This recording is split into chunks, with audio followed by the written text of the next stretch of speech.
Madrid. And before we begin, is anyone here from Newcastle? Yes! You are? Is anyone here named Paige? Oh! Wait, by any chance is your middle name Francis? Oh my god, what? Oh my god, are you She dropped something. Paige Francis? Yeah, you dropped your Metro card before. Here you go. Give it up for Paige, ladies and gentlemen. Oh, wow. What a great crowd. Give it up for my mom. She's going to see this. She's finally an Uber driver. Come on, give it up. Do you guys see it? She doesn't know she's an Uber driver because I signed her up. Did you know you could do that? If you know enough about someone, you could just sign them up for Uber. I know enough about Paige right now to make you an Uber driver. My mom's on Facebook. I got my parents on Facebook before we moved to Spain so we can stay in touch and see pictures of the kids and blah, blah, blah, blah, blah. And for like the first week I was in Spain, every day I got a message from my mom that said, "Is this thing working?" And I couldn't resist. I'm like, no. This guy gets it. You know my mom?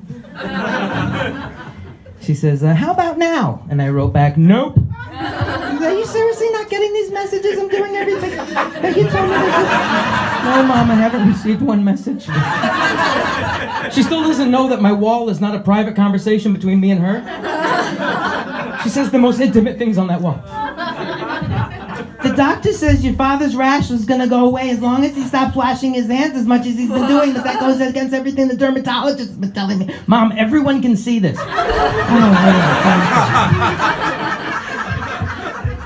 Speaking of my mom, I'm going to tell you how I write my jokes. Okay, so when I have an idea for a joke, I take out my phone and I write myself an email. And in the subject, I just put when I want to tell the joke.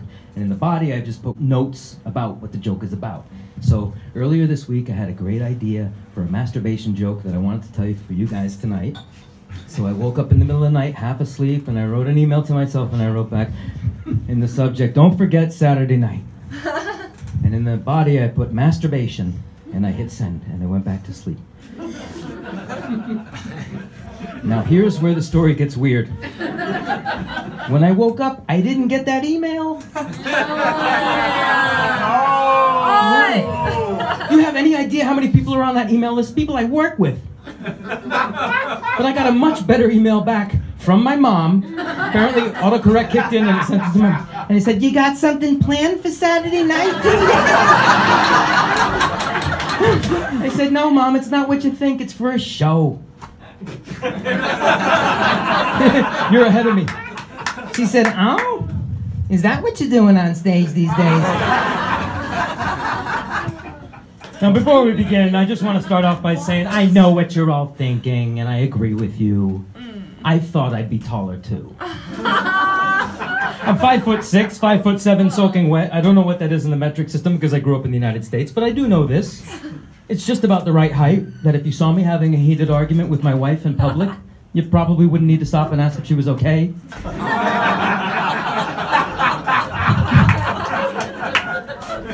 We decided not to stay at my parents' house. We got a hotel, and this is a big deal, too. You need that time to decompress from your parents. You don't want to go back to your room that you grew up in and sleep in your little bed with your baseball sheets that your parents are probably fucking on when you're gone. Underneath your baseball poster. So we stayed at a hotel. And you know, when you get to a hotel, that's when they decide to slam you with the hidden fees they're going to charge you. They know you're excited at this moment. They know you want to just get up to your room and see the view and look at the bathroom and all the little soaps and lotions we're going to get. So they tried to hit you with this. And like, just initial here, and you'll get your room key, sir, and go right upstairs and you can take your shit, shower, and shave. Okay. Here's the biggest one. $85 a day for incidentals. Do you guys know what incidentals are? I didn't either. Don't feel bad. Incidentals, she says, sir, don't worry about that. Incidentals is in case you damage your room, we have something on reserve to replace it. And I said, well, wait a minute. Are you telling me it's only $85 to trash the room?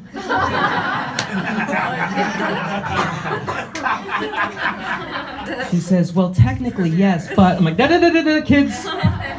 Cancel the fucking snorkeling lessons. The cheapest thing to do in this hotel is to trash the room. So get a TV, get over to the balcony, and throw it over a Rolling Stones sign. Get down. Here's the biggest one. $10 a day for Wi-Fi in the room. I said, why are you charging me for $10 for Wi-Fi? She says, well, sir, if you don't want that, we do offer free Wi-Fi in the lobby. And I said, well, that's great. Unless you want a grown man masturbating in your lobby. Get it up.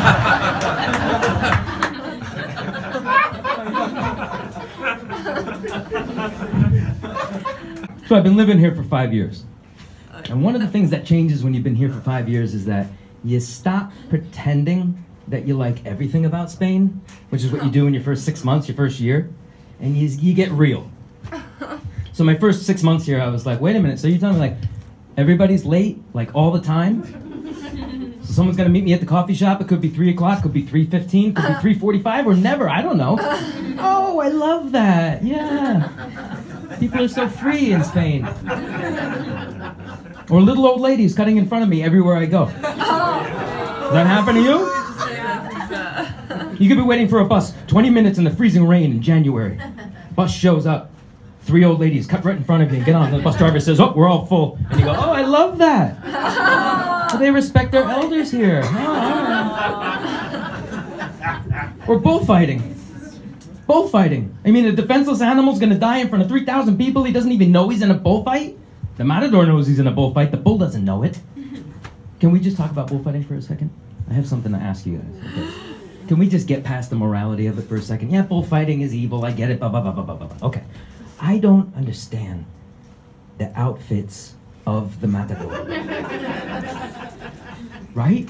You're taking the most macho thing to do in Spain. Bullfighting, which puts it like world ranking number 2 or 3. He's gonna fight a bull with only a cape. And for some reason, they dress him in like a 1980s aerobic instructor mixed with like the Sgt. Pepper's Lonely Club Heart Contraction. Who the fuck thought of that? What was the meeting for that like? Gentlemen, we have an idea for tourism. It's called bullfighting. We're gonna have a bull in a ring and a little paletto on the other side, and he's gonna fight him. And he's going to defy death at every turn. Does anybody have any suggestions for this?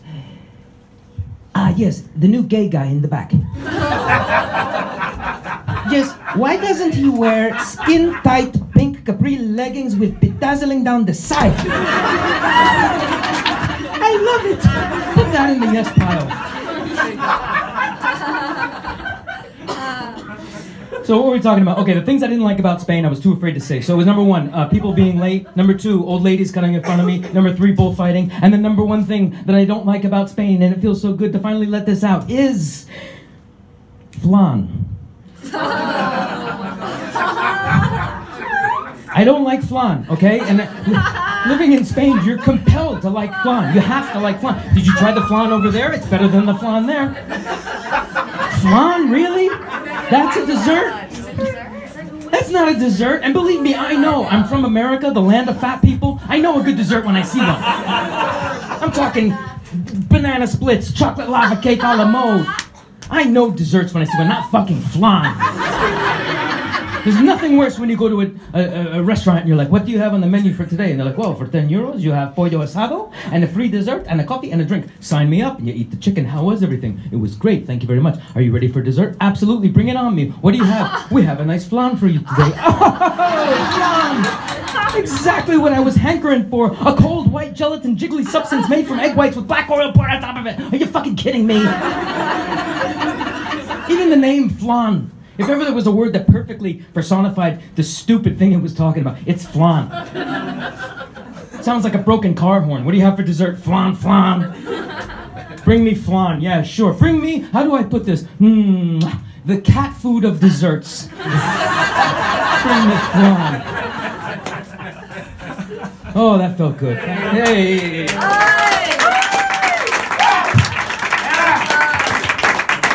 I don't have a therapist in Spain, so you guys are it.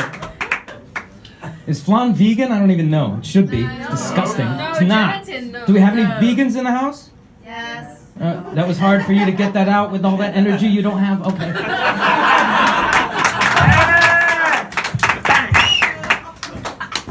Flan, vegan. Someone in my office just became vegan, and she won't shut up about it. Every conversation, she tries to work it in. Oh, being a vegan, I take the stairs when there's a perfectly working escalator. And I think the book is better than the movie. And I think I'm better than you. What the fuck are you talking about? We're talking about the Trump impeachment. It has nothing to do with you being a vegan. Here's a fun fact about vegans I think even vegans don't know. It is possible to be a vegan and simultaneously shut the fuck up about it at a party. That's about vegans. Do we have any native English speakers in the house besides me? All right, let me ask you this. Do you ever get this question from native Spaniards? They're like, they want you to help them construct the perfect sentence in English. So they want you to correct the email before you send it or whatever. And they're like, Mike, can you please tell me if I put the infinitive past participle before or after the microcalifragilistic or whatever? I never feel so stupid when somebody asks me about my own language. I'm like, what? You know, do you put the infinitive past participle before or after the microcalifragilistic or whatever? I'm like, I don't know. I just open my mouth and English falls out. Do we have any native Spanish speakers in the house? Yeah? Let me tell you something about us native English speakers. When you ask us a question about English, we don't know. We just open it up and English falls out. I'm so sorry to disappoint you. And speaking of disappointment, look, you all think I'm going to talk about sex now, right? No. My sex life is like a Ferrari, thank you very much. Because I don't have a Ferrari either. But that shouldn't be that funny. I'm 41, which isn't old, it's not young, it's like the puberty of old, right? You with me on this? Oh my God, you guys are a good crowd. You guys are live. I gotta tell you, I heard you all night. And I gotta say, this is one of the best crowds I've ever had. Please give yourselves a big round of applause for being the best crowd we've ever had here at Madrid Stand-Up Comedy.